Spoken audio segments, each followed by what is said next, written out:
Before we get our hands dirty with learning how to build a computer, let's talk theory first. In an earlier lesson, we talked about binary and how computers perform calculations. Remember that our computer can only communicate in binary using ones and zeros. Our computers speak in machine language, but we, of course, speak in human languages like English, Spanish, Mandarin, Hindi. You get the idea. If we want to communicate with our machines, we have to have some sort of translation dictionary. Just like if I wanted to say something in Spanish, I'd look it up in an English to Spanish dictionary. Well, our computers have a built-in translation book. In this lesson, we'll dive deeper into how our computer translates the information we give it into instructions that it understands. Right now, you're probably using a web browser, music player, text editor, or something else on your computer. We interact with these applications on a daily basis. They're referred to as programs. Programs are basically instructions that tell the computer what to do. We typically store programs on durable media like hard drives. You can think of programs like cooking recipes. We'll keep these recipes all stored together in a cookbook, just like apps stored in a hard drive. Now, we want to make a ton of food, so we hire a chef to follow our recipes and whip up something good. The faster our chef works, the more food she'll prepare. The chef is our CPU. She processes the recipes we send her and makes the food. Our chef works super fast, so fast that she can cook faster than she can read. So, we take copy of the recipes and put them into RAM. Remember that RAM is our computer's short-term memory. It stores information in a location our CPU can access it faster than it could with our hard drive. Now we can give our chef 1 or 2 recipes at a time instead of reciting the entire cookbook to her. Okay, now let's say I want to make a peanut butter and jelly sandwich. I see a pretty good recipe and send it to our chef to make.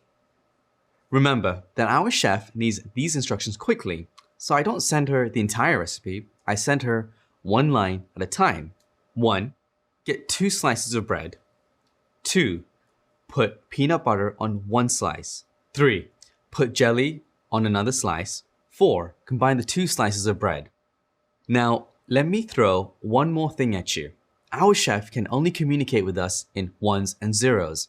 So instead of sending something readable like the recipe for a peanut butter and jelly sandwich, we have to send her something like this. In reality, this process is a little more complicated.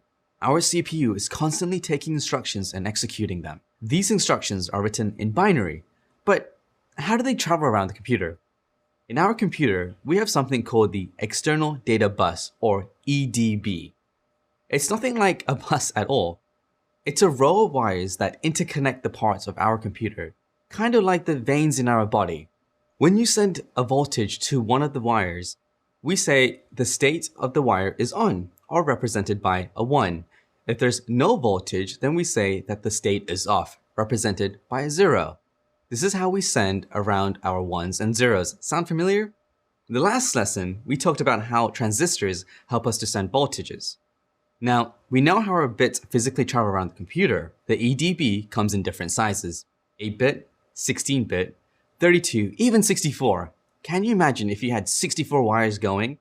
You can move around a lot more data. Right now, we're just going to stick with using an EDB with 8 bits in our examples, sending 1 byte at a time. Okay, so now our CPU is receiving a byte and it needs to get to work. Inside the CPU, there are components known as registers. They let us store the data that our CPU works with.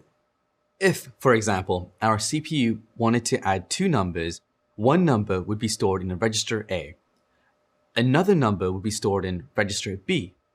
The result of those 2 numbers would be stored in register C.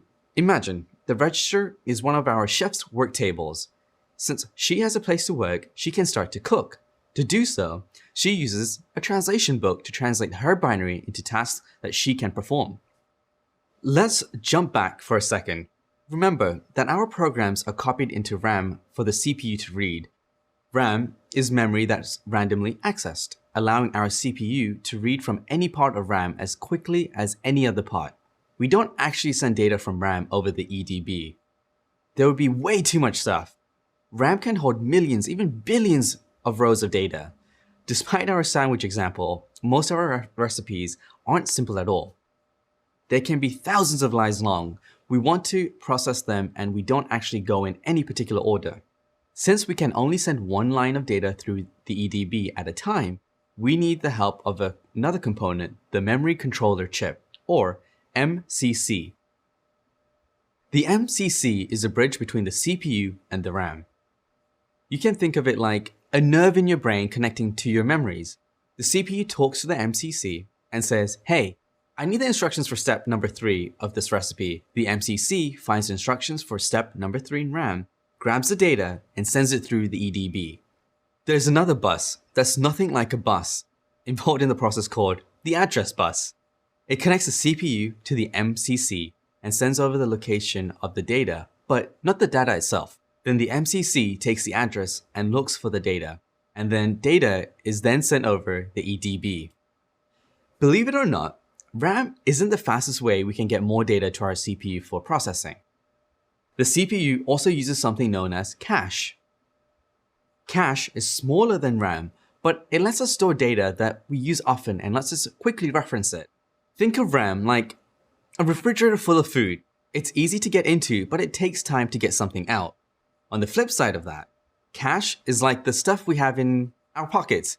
It's used to store recently or frequently accessed data. There are 3 different cache levels in a CPU, L1, L2, and L3. L1 is the smallest and fastest cache. So now we understand how our RAM interacts with our CPU. But how does our CPU know when a set of instructions ends and a new one begins? Our CPU has an internal clock that keeps its operations in sync. It connects to a special wire called a clock wire. When you send or receive data, it sends a voltage to that clock wire to let the CPU know it can start doing calculations. Think of our clock wires as the ticking of a clock. For every tick, the CPU does 1 cycle of operations. When you send a voltage to the clock wire, it's referred to as a clock cycle. If you have lots of data you need to process in a command, you'll need to run lots of clock cycles. Have you ever seen a CPU in the store and it has something labeled 3.4 GHz? This number refers to the clock speed of the CPU, which is the maximum number of clock cycles that it can handle in a certain time period. 3.40 GHz is 3.4 billion cycles per second. That's super fast. But just because it can run at this speed doesn't mean it does. It just means that it can't exceed this number. Still, that number doesn't stop some people from trying. There's a way you can exceed the number of clock cycles on your CPU on almost any device. It's referred to as overclocking, and it increases the rate of your CPU clock cycles in order to perform more tasks. This is commonly used to increase the performance in low-end CPUs. Let's say you're a gamer and you want to have better graphics and less lag while playing. You might want to overclock your CPU when you play the game.